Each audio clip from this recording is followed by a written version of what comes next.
Dan yang ketiga adalah takut kekurangan. Ayo, buktikan. Dan yang keempat lebih dalam lagi adalah takut kehilangan. Sudah terjadi? Terjadi.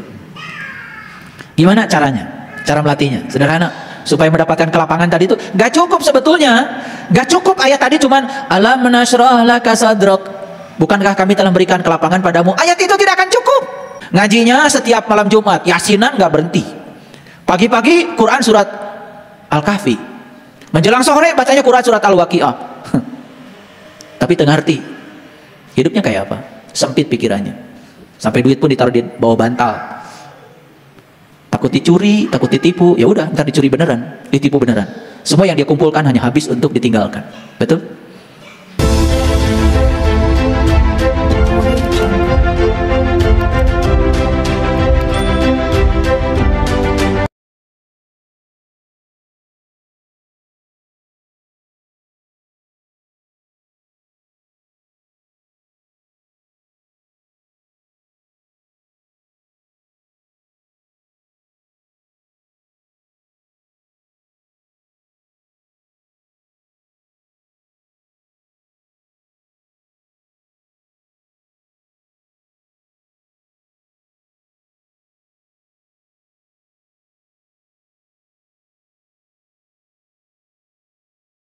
Mana ya?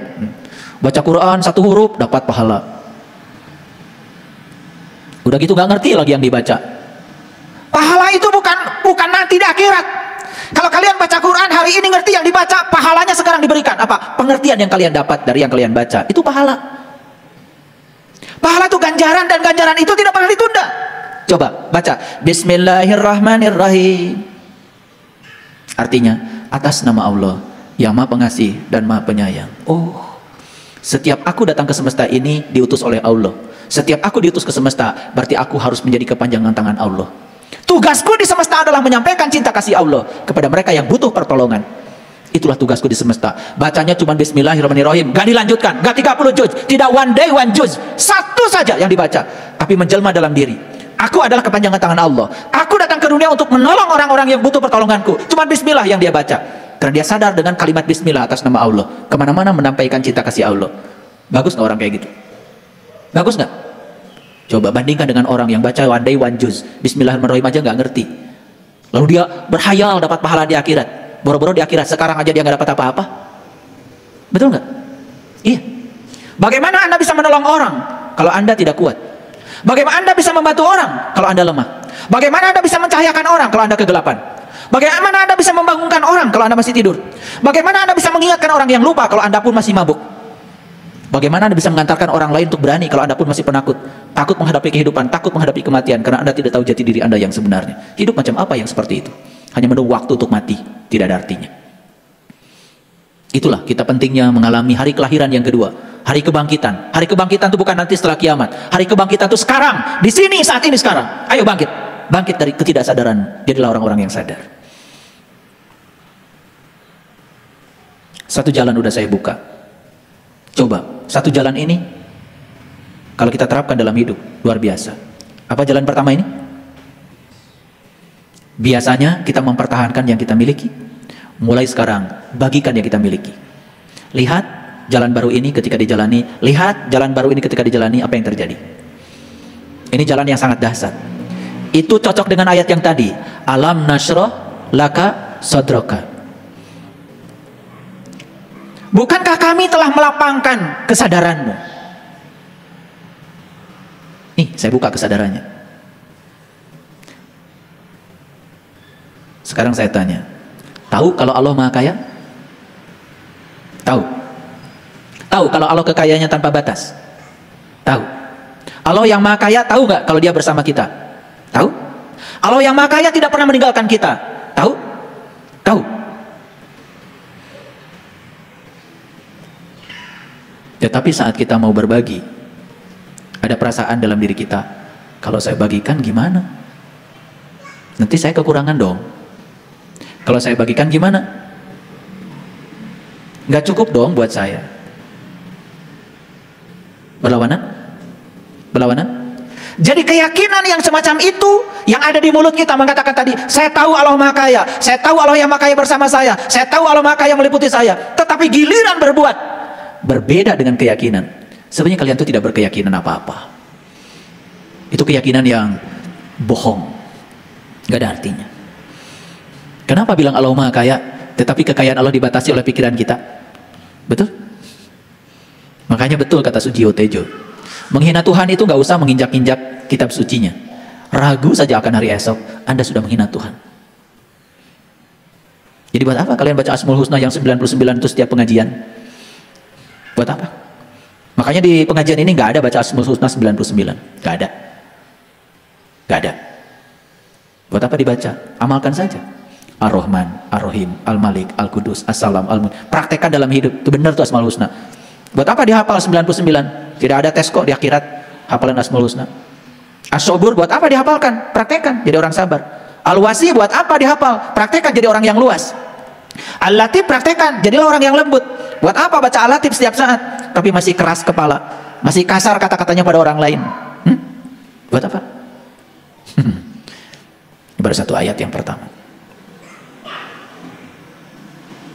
Yang kedua, jalan baru yang kedua. Sering mengeluh kalau orang lain membenci kita. Sering mengeluh kalau orang lain tidak sayang sama kita. Sering mengeluh kalau pasangan hidup tidak peduli pada kita. Sering? Terus aja keluhkan.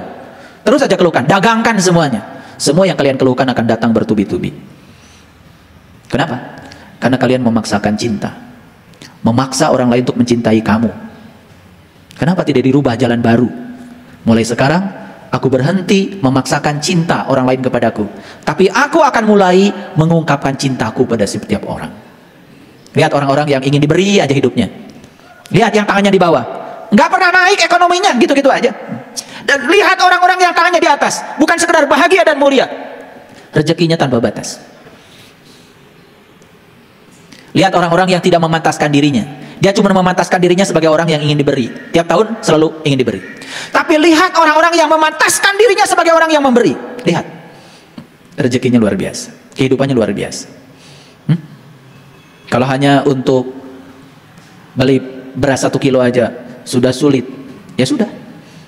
Karena Tuhan yang Maha Luas itu dibatasi oleh pikiranmu. Mau ngasih makan tetangga aja mikir. Mau kedatangan tamu aja mikir. Mau kedatangan sobat aja mikir. Cari-cari alasan supaya dia tidak datang ke rumah kita. Kenapa? Takut nyuguhan. Ada nggak orang yang macam gitu? Ngajinya setiap malam Jumat, yasinan nggak berhenti. Pagi-pagi Quran surat Al-Kahfi. Menjelang sore bacanya Quran surat Al-Waqi'ah. Tapi tengah arti hidupnya kayak apa? Sempit pikirannya. Sampai duit pun ditaruh di bawah bantal. Takut dicuri, takut ditipu. Ya udah, ntar dicuri beneran, ditipu beneran. Semua yang dia kumpulkan hanya habis untuk ditinggalkan. Betul? Ini para sahabat, saya ajak semuanya, cobalah mulai dari sekarang. Saya tanya dulu, nanya dulu. Ada nggak orang yang benci sama kita? Ada? Banyak apa sedikit? Oh banyak. Pernah ditelusuri nggak kenapa orang benci kita? Pernah ditelusuri nggak? Itu nggak pernah ditelusuri. Jangan-jangan sumber kebencian mereka kepada kita sebetulnya adalah kita sendiri. Karena kita nggak pernah mengungkapkan cinta, tidak peduli pada mereka, tidak perhatian pada mereka. Jangan-jangan itu yang membuat mereka benci kepada kita. Makanya Rasulullah mengatakan, rumah ahli surga itu sekarang saja dirindukan kok oleh semua orang untuk didatangi. Jadi kalian jangan sok-sokan ngaulu ahli surga. Sekarang tinggal tanya aja, kenapa ya kok sobat-sobat saya nggak mau datang ke rumah saya? Saudara-saudara saya pun nggak ada yang mau datang ke rumah saya. Pernah nanya gitu nggak? Coba, ketika saudara tidak datang ke rumah kita, sepi kan rumah kita? Betul nggak? Ini ada orang yang senang tidak didatangi oleh keluarga. Alhamdulillah sekarang. Karena saya pasang bibir kayak bemo, keluarga saya nggak pernah datang lagi ke sini. Apakah bahagia seperti itu? Saya kira dia menderita. Ini saya mau ajak mengamalkan surat An-Nasr. Ayo kita buka sekarang keterbatasan Tuhan. Oke? Mulai sekarang berhenti memaksakan cinta. Belajar mengungkapkan cinta. Coba mulai peduli. Piraku kalau kita peduli pada orang-orang menyakiti kita.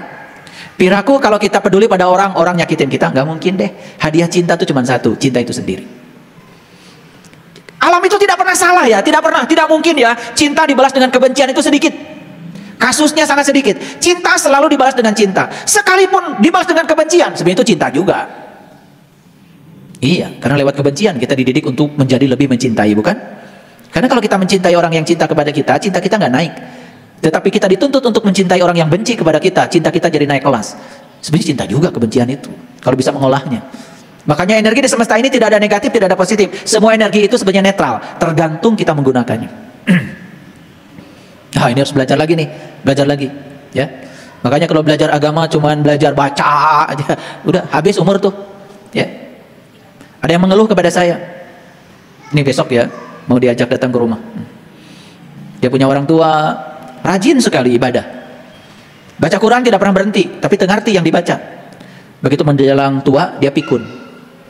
Mulai bertanya, kenapa ya kok orang tua saya rajin tahajudnya, rajin sholatnya, rajin baca Qurannya, ya baca Quran yang Arabnya. Tapi menjelang tuanya bingung jalan pulangnya. Banyak yang kayak gitu kira-kira? Banyak. Banyak. Mengharapkan pahala di akhirat nanti, di dunia aja udah nggak kelihatan pahalanya kayak apa. Itu semua ilusi pikiran. Jadi yang namanya pahala itu bahasa Arab, itu dari kata ajrun. Ajrun itu adalah zat, sesuatu yang nyata. Nyata sekarang. Coba, berbuat baik pada orang lain, bahagia nggak di dalam? Tuh ganjaran, taita pahala tuh. Karasa ke orang ayeuna di dunia. Ada orang yang butuh pertolongan, kita tolong, bahagia nggak di dalam? Taita pahala. Karasa, kapipit, ayeuna ke orang. Tidak usah menunggu nanti.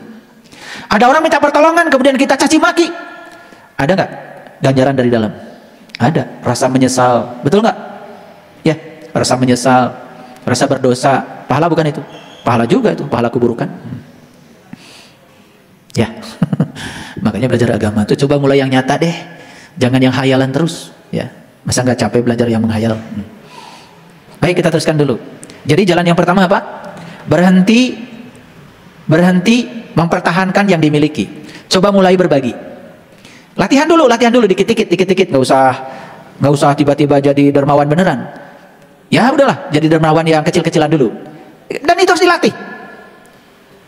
Harus dilatih. Perhatikan ya, begitu kita punya niat untuk berbagi, hati-hati. Ketika lama melakukannya, sudah direcokin tuh. Yang pertama yang merecokin kita itu adalah ego kita. Yang kedua yang merecokin kita adalah keserakahan kita. Yang ketiga yang merecokin kita adalah rasa takut kekurangan. Dan yang keempat yang merecokin kita adalah takut kehilangan. Ayo, percaya atau tidak? Ini gini nih, niat mau memberi sesuatu pada orang, dilambatin dikit aja, dilambatin dikit, besok aja. Nah, udah mulai menunda tuh. Nah, perhatikan. Dari sekarang sampai besok itu, yang empat itu datang tuh. Yang pertama ego itu pikiran. Kata pikiran, enak aja, nyari aja setengah mati. Mendingan dipakai saya. Udah deh. Cukup? Gak cukup. Datang yang kedua apa? Keserakahan. Rasa memiliki ingin lebih dari yang ada. Muncul itu? Ayo praktekan. Ini saya bicara pengalaman. Berikutnya yang datang lagi apa? Takut kekurangan. Kalau saya berikan ini gimana saya ya? Mulai itu datang. Dan yang luar biasa itu adalah takut kehilangan yang kita miliki. 4 itu cukup nggak untuk menghentikan niat tadi? Cukup? Akhirnya besok jadi memberi. Jadi, atuh. Jadi. Nah, saya kasih tahu. Sudah ada niat baik mau berbagi, mulai direcokin yang 4 tadi. Saya kasih tahu ilmunya. Tarik napas dalam-dalam. Tahan. Buang perlahan. Tarik lagi napas dalam-dalam. Tahan, buang perlahan. Tarik lagi napas dalam-dalam sambil meminta, aku hadirkan energi ilahi tanpa batas ke dalam diriku. Respon kita akan berubah. Perhatikan saya, respon kita akan berubah. Timbul satu kesadaran. Entah apa kesadaran itu. Yang jelas kesadaran itu respon yang berubah dari yang 4 tadi. Kita mulai memiliki kekuatan untuk memberi lagi. Dan buru-buru lakukan. Jangan ditunda lagi. Itu. Ya.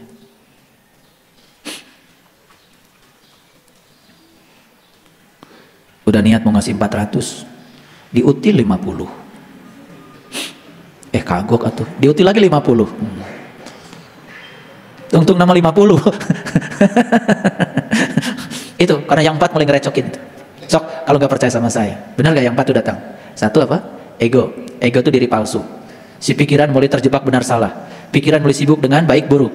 Udah mulai. Yang kedua yang akan datang adalah keserakahan, ingin memiliki lebih.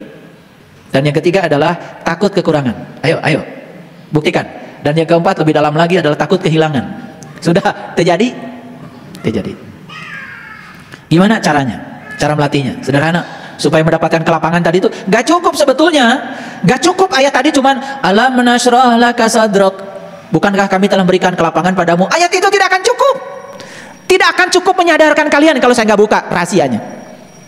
Coba kalau saya bacakan tadi, bukankah kami telah melapangkan kesadaranmu? Apa yang didapat dari kajian kita hari ini? Apa? Nggak dapat. Paling juga nanti sholat, oh tadi dibaca alam nasroh, nanti kalau sholat saya mau baca alam nasroh aja, dibaca lagi alam nasroh laka sadrak. Nggak ada energinya. Tapi begitu kita sadar bahwa sesungguhnya setiap kita memberi, sesungguhnya itu adalah pemberiannya. Sadar bahwa sesungguhnya setiap memberi tidak akan membuat kita kekurangan. Sadar bahwa setiap pemberian membahagiakan yang diberi dan membahagiakan kita. Sadar bahwa sesungguhnya setiap memberi itu tanda bahwa kita yakin Allah Maha Kaya tanpa harus bertransaksi dengan beliau. Coba, lapang nggak? Lapang nggak? Habis sholat tuh lapang. Gimana? Ada yang nanya sama saya, kalau saya baca alam nasrohnya satu ayat saja, cukup satu ayat. Jika perlu ulang 100 kali. Boleh nggak? Boleh. Karena di dalam sholat kan yang dianjurkan, yang penting baca surat. Setelah Al-Fatihah itu juga sunnah. Gimana kalau saya baca setelah Al-Fatihah alam nasroh cuman ayat pertama? Boleh. Alam nasroh laka sadrak, alam nasroh laka sadrak, alam nasroh laka sadrak. Cerik dah, nangis ketika sholat. Kalimat pertama mungkin belum menghunjam, kalimat kedua tambah menghunjam, kalimat ketiga tambah menghunjam. Bukankah kami telah melapangkan untukmu kesadaranmu? Kok kamu gak sadar-sadar sih? Bukankah aku yang ada dalam dirimu adalah sumber kesadaranmu? Tapi kenapa kamu gak sadar? Bukankah aku yang ada pada dirimu adalah kesadaran murni yang aku tiupkan ke dalam dirimu? Kok kamu gak sadar? Boleh baca 1000 kali? Boleh. Coba aja. Kalau ada yang bilang, wah itu bid'ah, gak ngerti. Gak ngerti. Daripada tuntas gak dapat apa-apa. Itu. Satu, untuk melapangkan kesadaran itu apa tadi? Berbagi. 2, mengungkapkan cinta. Latihannya apa? Latihannya sederhana. Latihan menyayangi, latihan menghargai. Latihan menyayangi terus latihan. Harus latihan. Yang kedua latihannya apa? Tadi menyayangi, menghargai. Belajar, coba belajar. Yang kedua latihannya apa? Coba belajar mengantisipasi kebutuhan orang lain sebelum mereka meminta. Belajar mengantisipasi kebutuhan orang lain sebelum mereka meminta. Jadi kalau ada tamu datang ke rumah, nggak usah mereka minta makan. Antisipasi oleh kita. Kayaknya nih jam segini dia belum sarapan tuh dari rumahnya karena kepagian. Antisipasi coba kebutuhannya. Tapi itu harus terus menerus dilatih. Jadi ada juga saya datang ke rumah kalian, salah satu bukan kalian ya. Itu dari pagi ngobrol sampai malam. Air pun nggak keluar itu, disuguhi obrolan aja terus. Coba belajar mengantisipasi kebutuhan orang lain tanpa mereka meminta. Jadi kalau orang itu mau pulang jangan ditanya gado ongkos tuh, jangan. Rek mere we. Dan nanti kalau ditanya punya ongkos apa tidak, jangan-jangan dia cuman sebetulnya nggak punya ongkos, cuman nggak enak mau ngomong nggak punya. Bisa jadi ada orang begitu. Nanti nyesel loh ketika kita ketemu di jalan, kita naik mobil, dia lagi jalan, aduh tadi kenapa ditanya. Begitu dia lagi jalan udah jauh, kita turun dari rumah pakai mobil, duh dia baru sampai sini ternyata nggak punya ongkos. Nyesel nggak pasti? Itu akan disiksa perasaan kita dari dalam. Aduh nah ditanya, kan ada orang yang berperasaan seperti itu. Di bumi kado beas ente, jangan rek mere beas mah mere we. Ngerti kan? Jadi kalau mau ngasih mobil sama saya nggak usah tanya. Kalian mau ngasih mobil aja nanya dulu sama saya. Mobil ayah guru apa ya? Nggak usah. Kalau mau nanya yang belum punya merek apa? Boleh. Jadi kalau mau ngasih jangan pakai nanya, nggak usah. Ngasih aja. Jadi kalau mau ngasih sarapan pagi nggak usah ditanya atau sarapan tacan, nggak usah, siapa nanya sarapannya. Demi singgah sarapan kupat tahu ge sok di suguhan lengkung raos mah ada kul deui. Nah apa itu kan kebahagiaan. Itu. Inilah saya kasih tahu lah. Jangan banyak basa-basi kalau ingin berbagi. Ya, banyak basa-basi itu ujungnya jadi basi. Nah, kalau hati sudah mengatakan bantu, ada dorongan dari dalam, jangan dilarang. Itu pasti keberkahan itu. Jadi kalau hati bilang udah ada dorongan, bantu, kasih. Dan itu dorongan bukan dari sini lagi, dari sini. Aduh, itu mah udah jelas berkah. Dan kalau kalian gak melakukan itu, kalian sedang menunda keberkahan Tuhan. Jadi ternyata Allah itu ya mau ngasih sesuatu juga ada trik-triknya itu. Coba dulu kata Allah didatangkan orang ke rumah kita. Kemudian ada dorongan dari sini, sudah dorongan dari Allah sebetulnya, tapi kita tidak melakukan. Ah, geus we cek Allah teh. Sakitu we rezekina. Paham? Paham apa tidak? Oke, baik. Sekarang kita lanjut dulu deh ayat yang kedua. Karena komputernya mati. Jadi silakan lihat HP aja. Baru ayat pertama kan? Alam nasroh laka sadro. Ulangi lagi artinya apa? Bukankah kami telah melapangkan kesadaranmu? Sudah sekarang dilapangkan? Sudah nggak dilapangkan? Ini sedang dilapangkan, ini sedang dilapangkan, kesadaranmu sedang dilapangkan. Sudah bilang. Sudah.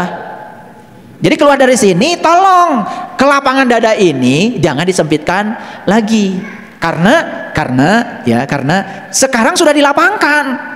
Sudah dikasih pengertian. Ya.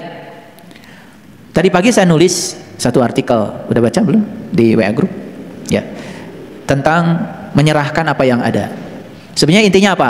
Hidup bukan dengan apa yang seharusnya, tapi hidup dengan apa yang ada. Itu udah saya sampaikan. Itu juga bisa meluaskan. Yang keempat, cobalah kalau kita sekarang ini sudah mengalami rutinitas. Misalkan sholat udah rutin, tahajud sudah rutin, bangun malam sudah rutin, ngaji sudah rutin. Coba dicek. Apakah rutinitas itu memberikan kesadaran baru atau kepuasan pada kita atau tidak? Kalau itu tidak, kalian sedang buang-buang waktu. Ya. Nanti harus latihan deh. Akhirnya sekarang ini kan kita dijebak oleh pikiran kita. Pokoknya zuhur 4 rakaat, asar 4 rakaat, gitu. Rakaat mana yang membuat kita jadi sadar kita pun nggak tahu. Karena yang dibaca juga nggak sadar kan, betul? Mulai dari takbir sampai salam itu nggak sadar. Pokoknya alhamdulillah, terus beres sholat. Nah kalau itu terjadi, tolong diperiksa. Kalau itu terjadi, sebetulnya kita sedang buang-buang waktu. Cobalah, saya bukan ngajarkan ini ya. Cobalah sesekali sholat itu tidak usah cepat-cepat, gitu, dinikmati. Ya, walaupun mungkin dari 4 rakaat itu sholat duhur yang dinikmati 1 rakaat itu lebih bagus dari 4-4-nya tidak dinikmati. Dinikmati, mulai baca takbirnya dinikmati, akbarnya Allah tuh karasa. Waktu baca doa iftitah tuh terasa. Ini wajah tuh wajhiya lillati karasa. Menghadapkan wajah batin kepada Allahnya itu terasa. Syukur-syukur kalau udah bisa. Bukan terasa lagi nyata. Wajah Allah nanti aya payuneun. Keren eta mah tuh. Waktu bilang inna sholati wa nusuki wa mahyaya wa mamati lillahi rabbil alamin la syarikalah wa bidzalika umirtu wa ana awwalul muslimin. Bergetar tuh seluruh sel dalam tubuh. Bagaimana kalau tidak 1 rakaat, saya hanya ingin fokus aja di doa iftitah, itu bagus daripada tidak sama sekali. Rek domen teh doa iftitah nawe. Allahu akbar. Allahu akbar kabira walhamdulillahi katsira wa subhanallahi bukratan wa asila. Tahu artinya enggak? Wa subhanallahi bukratan wa asila, tahu artinya enggak? Eta sakitu dibaca unggal poe.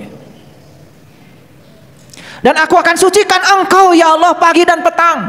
Aku akan sucikan engkau ya Allah pagi dan petang. Tanya pada dirimu, apakah engkau sudah mensucikan Allah pagi dan petang?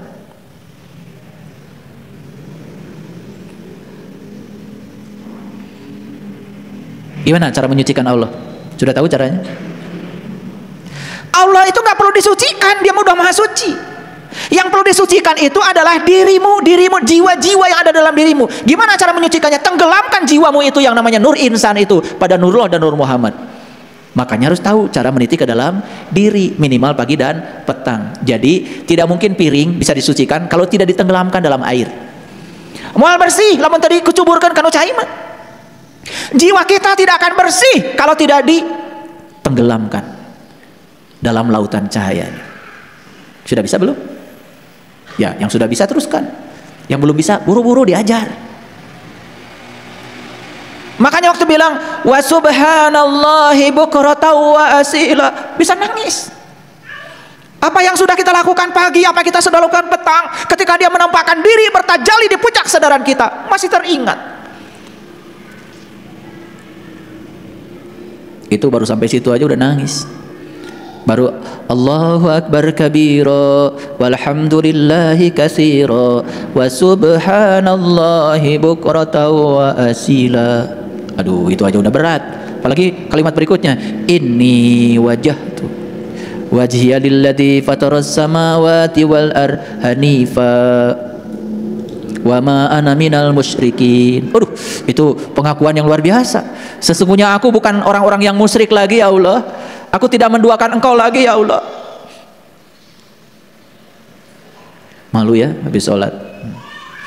Masih mencemaskan rezeki, masih mengkhawatirkan hari esok, masih takut kekurangan. Padahal baru aja bilang, wa ma ana minal musyrikin. Abdi masanis jami musyrik deh ya Allah. Tidak menduakan engkau, tidak selingkuh lagi kepadamu.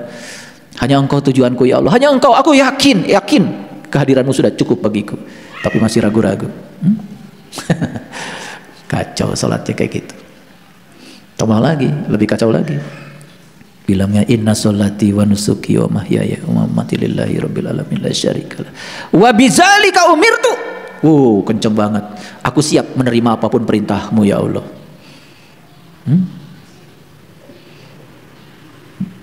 Itulah hidup apa adanya itu sebetulnya menerima perintahnya dengan tulus. Hidup dengan apa yang seharusnya itu sebenarnya kita sedang melawan perintahnya. Kuduna ge lain kitu. Itu melawan, ya. Nah, para sahabat, mumpung masih sehat, coba aktif.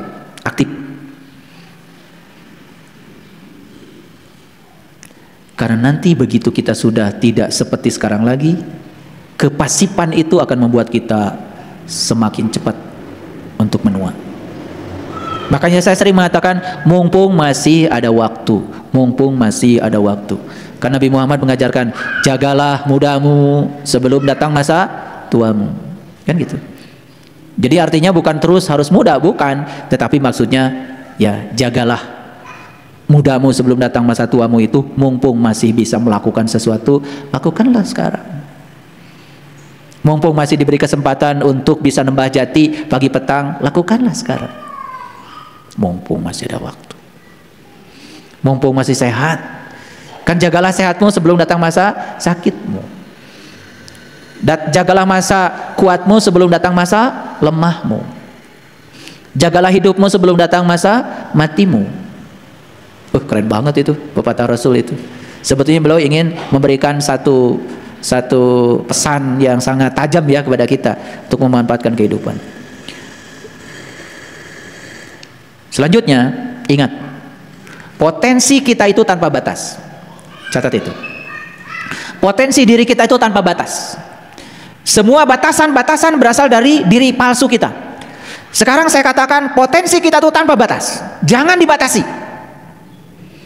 Kalau kita sudah menyadari yang 6 tadi, saksikan saya, kita bisa meraih apapun dengan upaya yang sedikit. Kita bisa meraih apapun dengan upaya yang sedikit. Tidak usah kerja keras. Jadi mohon maaf, ada orang yang untuk makan saja sehari perlu kerja keras. Itu ada yang salah. Orang yang sudah berada di kesadaran ini menjalankan yang 6 tadi. 1, berbagi. 2, mengungkapkan cinta. 3, bisa menerima yang ada. Yang keempat, bisa mendapatkan pemuasan dalam hidup, bukan sekedar rutinitas. Yang kelima, kesehatan dia itu digunakan untuk aktif. Yang keenam, dia sadar dengan potensi yang